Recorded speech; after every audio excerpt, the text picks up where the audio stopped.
CURES is sponsored by Wheeler Health's Better Choice program. More at wheelerhealth.org. Helping you lead a healthier life. This is CURES. Hi, everyone. Welcome to the CURES Show, where we explore cutting-edge wellness from credible sources. I'm Kara Sundlin. Today, we're talking about how you could use your intuition in your relationships to really heal the loneliness epidemic that so many of us are feeling. We often say, it takes a village, but what if you feel like you don't have a village? So to talk to us all about this is Florence Ann Romaro. She's the author of Build Your Village, a guide to finding joy and community in every stage of life. Florence, thanks so much for being with us. Hi, Kara. Thrilled to be here. Thanks for having me.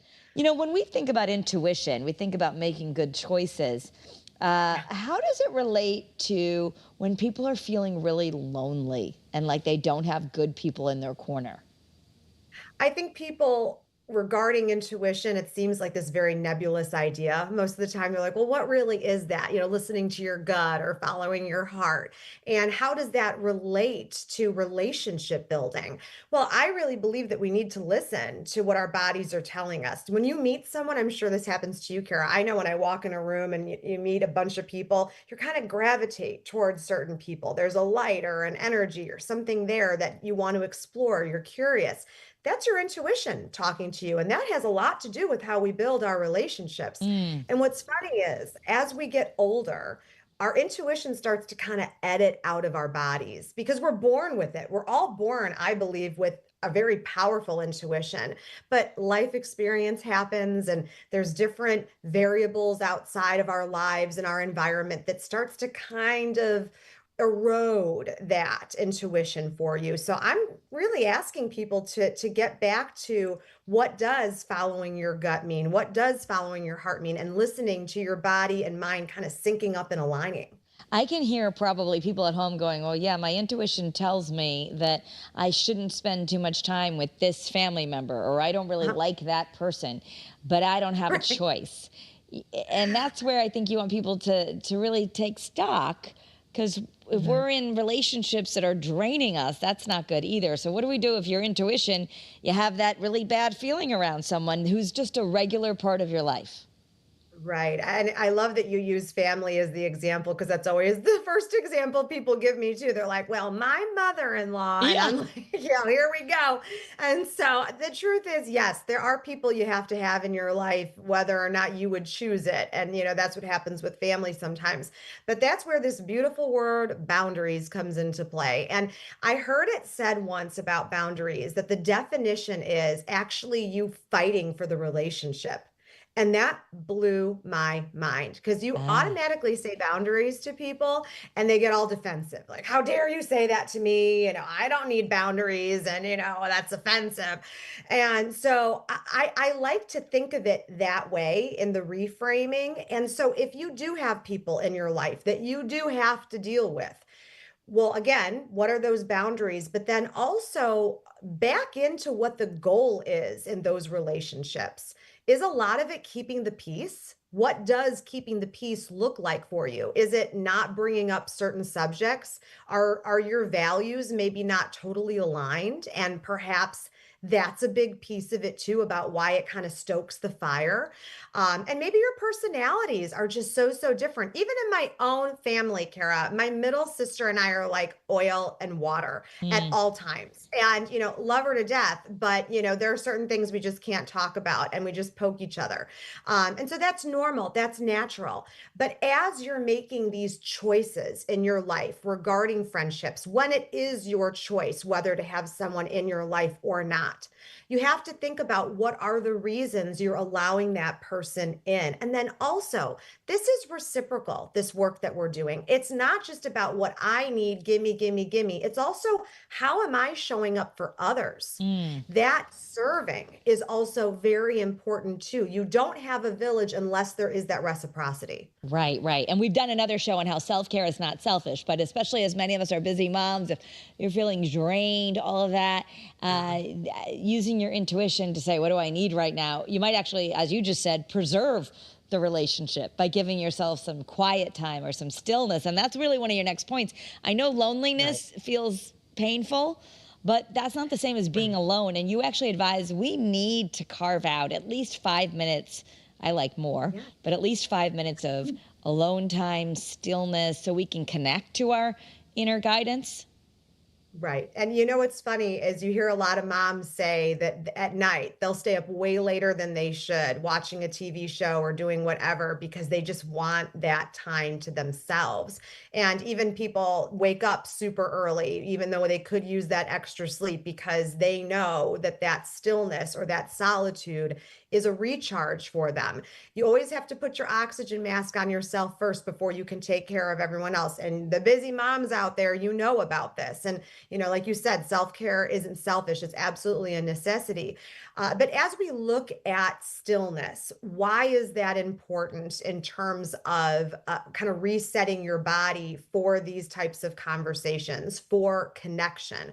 Well, solitude isn't necessarily a bad thing, but I'll tell you why people don't like it, because it gives you too much time to think sometimes, and then your brain wanders and you start to go down maybe a rabbit hole. So, where I always say when you feel out of control in your life, there is always a place you can take control. And sometimes it is in that stillness, it is in that reflection that you're going to find the answers. There is something very powerful about transition and about the wait in your life. And we are all very impatient people. That's just how we're made as human beings. We want a lot of instant gratification now more than ever, just the way technology and society has evolved. But going back to that groundedness, that's going to look different for everybody. How you do that, why you do that, when you do it. But knowing that you deserve it, that you're worthy of it, that's the first step. And then you can customize it for yourself and your life. Right. So just if people are like, what does it mean to be grounded? Because there's all kinds of ways to do this. The idea that we'd be in stillness or ideally maybe even in nature, when we get grounded, sort of the same as I'm centered. And then you can make better choices about how to handle these tricky things with relationships. You mentioned the difference, trying to understand the difference between what is our gut instinct and how is that different from people pleasing. Can you talk about that? Oh, man, people pleasing. This is so funny because people always talk about, well, how do I stop doing that? It is so difficult. I will be a recovering people pleaser for the rest of my life. And I know that because let's actually unpeel that onion. The reason you're a people pleaser is because you want people to like you. You want people to think you're nice. I mean, there's no, we're going to say the quiet part out loud, I guess, in that, but there's nothing wrong with wanting to be liked and wanting to be loved and wanting to feel validated. But the problem is when you're a people pleaser, you can become a doormat for people. And it shows up in your friendships in a lot of different ways. I know for myself, there have been friendships where all of a sudden I'll get a phone call from someone and I have this kind of visceral reaction. I'll roll my eyes, or, you send that to voicemail, or you come up with an excuse about why you're not going to return that call with a quick text message saying, sorry, so busy, whatever it might be. And then you step back and you wonder, why am I doing this? This is supposed to be my friend. And so what isn't happening in that relationship? Is it that they're taking advantage of your kindness? Is it that you're always the one who's taking care of them, showing up for them, but they're not doing that for you? Are they always involved in drama? Have they betrayed your trust in some way? You start asking yourself those questions because maybe that's not the right type of friendship for you. But the people pleasing and gut instinct, the difference is sometimes we get burned when it comes to our discernment. And so when that happens, we start to question whether or not our intuition is even working. You start to think, well, I didn't make a good choice that time. So, how do I stop myself from doing that? Maybe I'm not looking at the signs, or I need to work on a certain aspect of my personality more, or maybe I need to seek outside help, whatever it might be. But you don't want to abandon yourself in the name of acceptance. You do want to still remain true to yourself. And to talk about what we just did before about groundedness, a lot of that applies here as well, anchoring yourself in your values and your convictions. We talked about also on Great Day that two of the most lonely groups are senior citizens and college. I just dropped my daughter off at college a week ago, and I know they're making so many friends, but it can also feel super lonely because they're not always the deepest friends. If you're in a new situation, a new job, or you're going off to college, what do you think step one is to get out of the loneliness, but create some good relationships? Because everyone wants that. Everyone does, and everyone is deserving of connection. And it's so wild to me that those two demographics share something in common. You would never think an 18-year-old and an 80-year-old would have that in common. And you would think that college also, too, the world is your oyster and you're making all of these relationships. But that's also a time of major transition Mm. for these young adults. It's the first time they're living on their own in a lot of cases, and they're taking care of themselves and making decisions where there isn't necessarily someone to answer to or someone to guide them. So, picking those friendships where you feel like you're going to be seen and understood and heard and align with people who again have similar values doesn't mean they look like you, think like you all the time, but complement you in those ways. Those are the people you're looking for. How do you find it? I always like to look outside of myself in the moments where I feel like it's all about me and it's about my feelings, and I'm kind of lost in those feelings. Philanthropy is always my answer. Some type of service that you can do that is going to put you in a scenario, in an environment with people that have similar ideas as you, and it's going to create something that's more low stakes in Hmm. in terms of connection. You're going to already have conversations with people that are similar to you, that obviously are serving in a way that is important to you, and you have something to talk about. It's going to start creating relationships for you, and it really does also help you get out of your head, because I know what it feels like when you get lost in those feelings, and it can paralyze you. So, a really active way for you to get out of that is by thinking about service. Yeah, yeah, because you're right. We can be in a group where maybe we all want to, help some animals. You're likely with other people who like Yeah. animals. Easy way to start talking. Why is the inner voice, you think, the most important thing when we're thinking about relationships? We often think relationships are external. So why is Right. reconnecting with our inner voice the first step? Well, what is that inner voice? I think is what people ask themselves all the time. This powerful internal compass that you're using to cut through confusion. And our bodies, I always say, our minds and our bodies very rarely align when we want them to. My brain will know the right thing to do, but my heart, man, it betrays me then, or vice versa. And so it's getting those things to sync up, and quieting your voice enough to listen to what is it saying. And it goes back to trusting yourself when it comes to discernment, trusting yourself when it comes to meeting a person and asking the right questions and getting a feeling about it. Our bodies tend to give us those signs sometimes before our minds do. And so that inner voice to me it manifests in your body. Yeah, there's a saying that we've heard on this show before, but I'll just say it again now because you reminded me of it, and I think of it for myself all the time.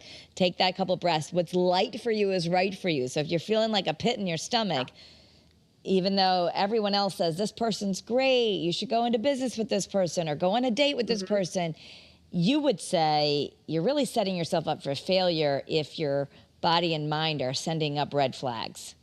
Yeah, it happens so much, but again, we start to question that based on our past experiences, and this is why our intuition starts to edit itself out as we get older, or starts to weaken, because how we react to things around us, whether those things have gone well or not well, is going to make you start questioning yourself. And there's no reason we should be afraid of self-doubt. I mean, the word failure, people always are so afraid of that these days. I always say it's the other F word that no one wants to use.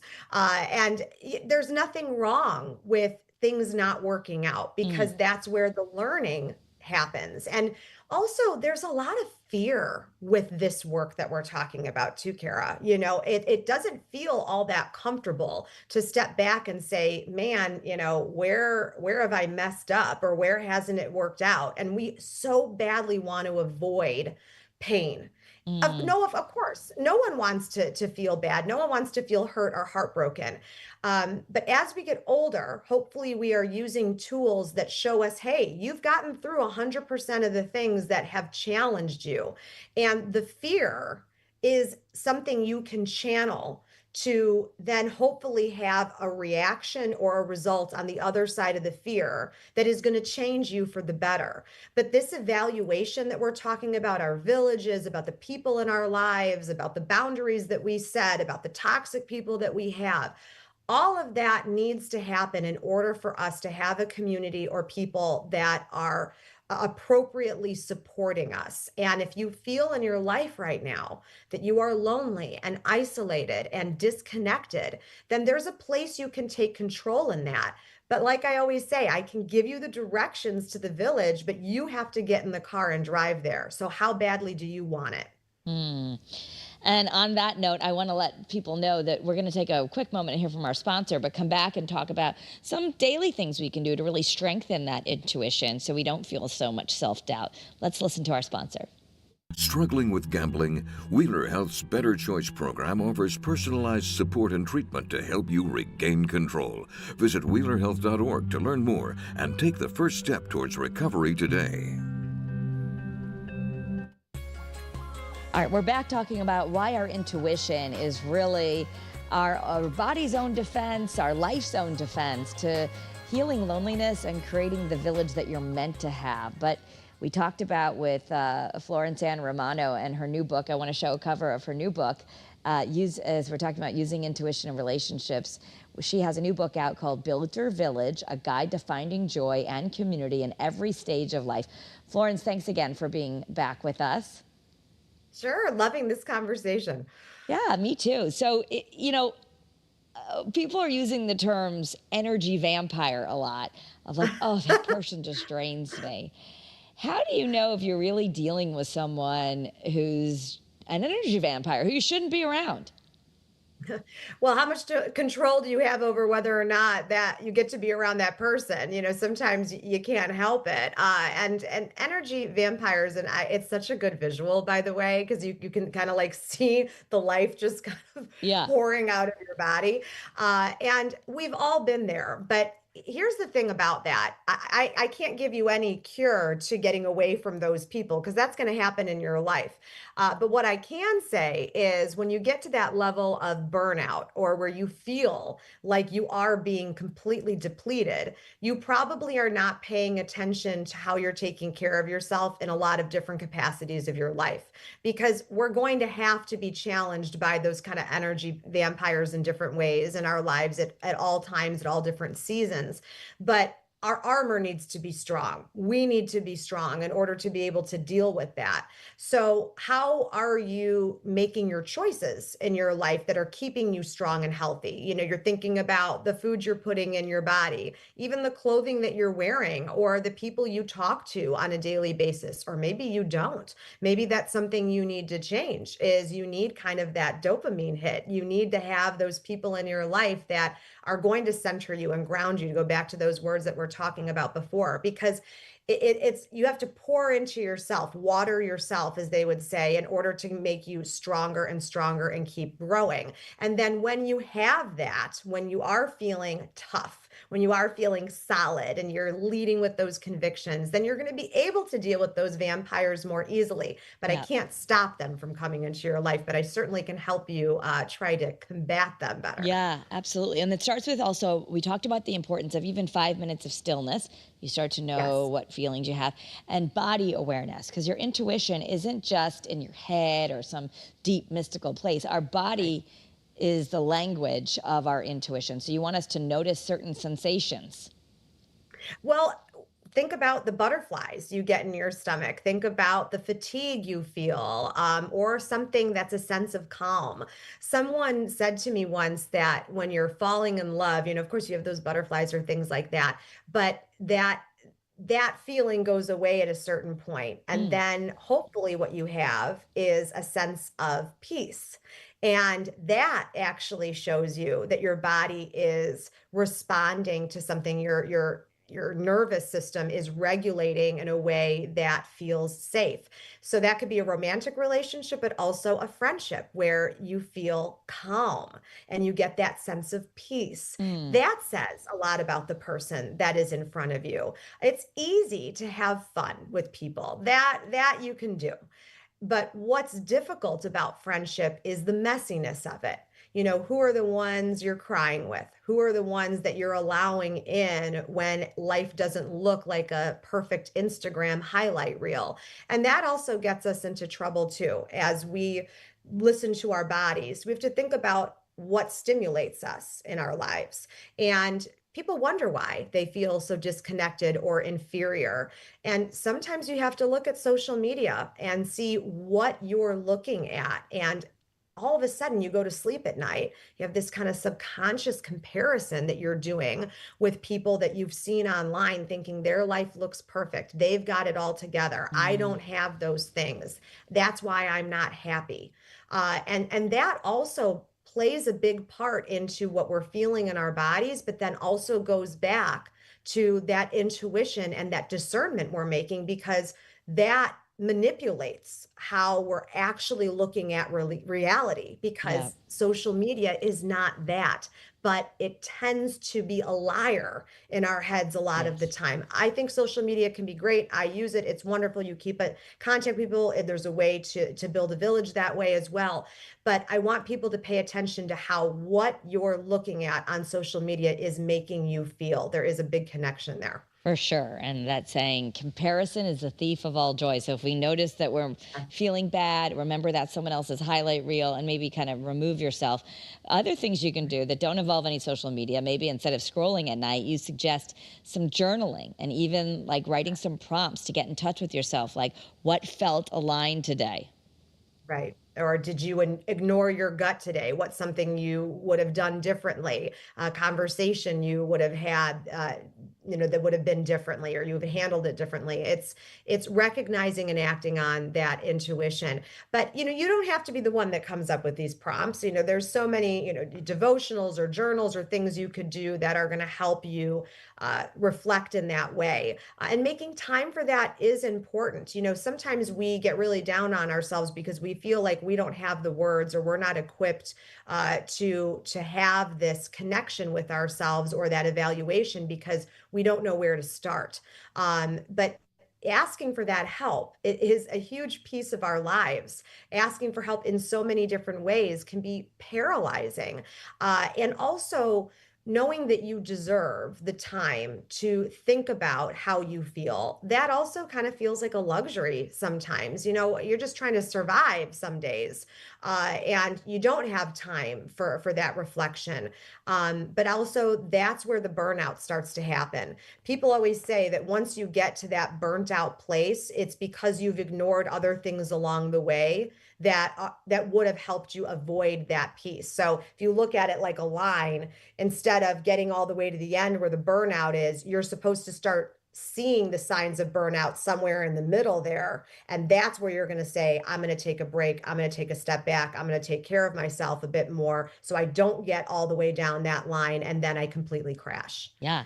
And it starts with, you say, micro decisions. If you are trying to just build some trust about knowing your intuition, I think I rely on my intuition a lot, but we can always remember to tune into it, because sometimes when you're Right. busy, you're like, is that the noise? Is that the craziness? Or is that really how I'm feeling? So you want Right. to start small, like maybe notice how you feel in your body when you're making a choice that doesn't have a huge consequence. It's great to have these grandiose ideas about choices that we're making, but I believe in small steps lead to big results. And if today the one thing you're going to do to make that micro decision that's going to help you take some control in your life is, what? I'm going to send a text to a friend of mine that I haven't talked to or checked in on a while, and I'm going to do that. I'm going to make that commitment to myself. Say, thinking of you, or you're on your way to pick up your kids and you're going to drop something off at a neighbor's door or a friend's door, and just, with a little note that says, thinking of you today, or, want to take something off your plate. Here's some paper towels. I've done that before, Kara. I'm not, Oh and my they'll be like, goodness. how did you know I was out of this? I just had a major, catastrophe in the house. And so, just funny stuff like that, silly things like that, that you show up in friendship. Those are small things that you can do. And I always say that, when you're kind of, again, in your feelings, the best thing to do is to do something for someone else, and it immediately changes your mood. And that is a micro decision. And again, it doesn't have to cost money. It doesn't have to take a lot of time, but it's intentional. And that word intentional is very important when it comes to village building, finding your people, but also your intuition. Yeah, and just as we come to the final 3 minutes of the CURES show and podcast, I want to put your book up again, let people know, Build Your Village, a guide to finding joy and community in every stage of life. And you've gotten a lot of great press about this, and I know you're out there to speak to people. This is something where if you are entering the workforce or college, or maybe you're a senior citizen watching this and going, I'm lonely because my family's all grown and my kids are out of the house and I just spend too much time alone. That's something my mother will struggle with. Help us just get the first step. Yeah. Well, what's the purpose? What are you looking for right now in your life? And it's, again, not about the quantity of people, it's the quality of people. And in my book, I have 6 villagers. I have 6 archetypes of people that I talk about who you're looking for in your life, but also who am I of these 6 people in other people's lives. And you're going to start to do a really cool exercise, a really cool evaluation of that village. And you're going to start seeing visually in front of you, oh man, I think it's maybe the healer that I don't have. Maybe that's what's missing in my life right now. And that's the friendship I need to seek out. Or maybe you have a friendship in your life that is not working and you don't know why. And you're going to start to look at the qualities of that person and say, are they even sitting in the right seat? Maybe it's not that I need to get rid of that friend, but I need to move them to a different villager role and set them up for success. Yeah. Our villages burn down a lot for different reasons. You move and you're starting all over, or you go through a divorce or a breakup or even a death. How do you rebuild? And I hope that in my book, you're able to find that guide, no matter what you're going through, to find that connection. Absolutely. Florence Ann Romano. And also remembering to choose compassion over criticism. Give yourself some grace. You always say healing doesn't come from judging our past choices. So just shout out where people want to work with you. I know they can read your book. It's on Amazon now. Real quick, how do they follow you on social media? Please, Florence Ann Romano. I answer every DM, so please come along, follow along. Think of me as your virtual village. All right, and FlorenceAnn.com as well if you want to check out the website. Build Your Village is on Amazon now. Florence, thanks for being with us on Kara's Cures. Thank you, Kara. So good to see you. You too. And everyone out there, I hope you can build your village. Let Kara's Cures be a place you can get inspired. We want to thank you for supporting this work. Give us a like or subscribe if you're listening on the podcast. Share this with someone you love. Have a great day and be well.